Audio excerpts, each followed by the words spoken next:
Hi guys, welcome back to my Facebook page Deepali Das. তো guys আহিলোঁ মানবাৰীৰ পূজা চাবলৈকে আৰু কি ধুনীয়া এটা ডেক'ৰেশ্যনৰ মাজেৰে সোমাই গৈছোঁ আৰু চাওকচোন পানবাৰী মন্দিৰটো ইমান ধুনীয়া গাইজ।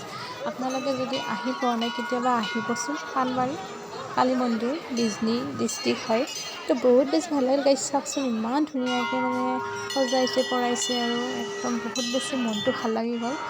তো দেৱালীৰ সময়ত এই আমাৰ ইয়াত কালী পূজা কৰা হয় মানে পানবাৰীত। তো গাইজ বহুত বেছি ভাল লাগিল আহি আৰু ভিতৰলৈ সোমাব বাকী আছে এতিয়ালৈ। বহুত বেছি ভিৰ গাইজ, মানুহ লাইন পাতিব লগা হৈছে। তো চাই থাকিবচোন ভিডিঅ'টো, মিনি ব্লগ। তো গাইজ চাওকচোন ইমান লাইন, তাৰ মাজেৰে ভগৱানৰ আশীৰ্বাদ ল'ব পৰাটো ভাগ্যৰ কথা হয়নে গাইজ।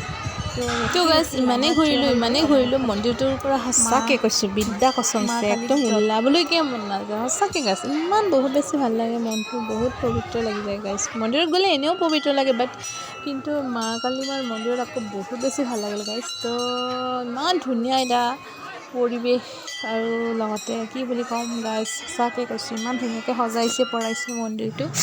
সেইসকল ব্যক্তি সঁচাকৈ মহান আৰু আমি দৰ্শন কৰি ওলাই আহিলোঁ। এতিয়া অকণমান চাওঁ আৰু আমাৰ ইয়াত মৰমৰ জুবিন দা সকলোৰে তো প্ৰণাম কৰি আহিলোঁ জুবিন দাক বহুত বেছি মৰম। আৰু এইফালে নাম কীৰ্তন চলি আছে, অকণমান চাই দিলোঁ আৰু এইফালে গাইছ ন, এইবোৰ উঠিব নোৱাৰোঁ, ভয় লাগে বহুত।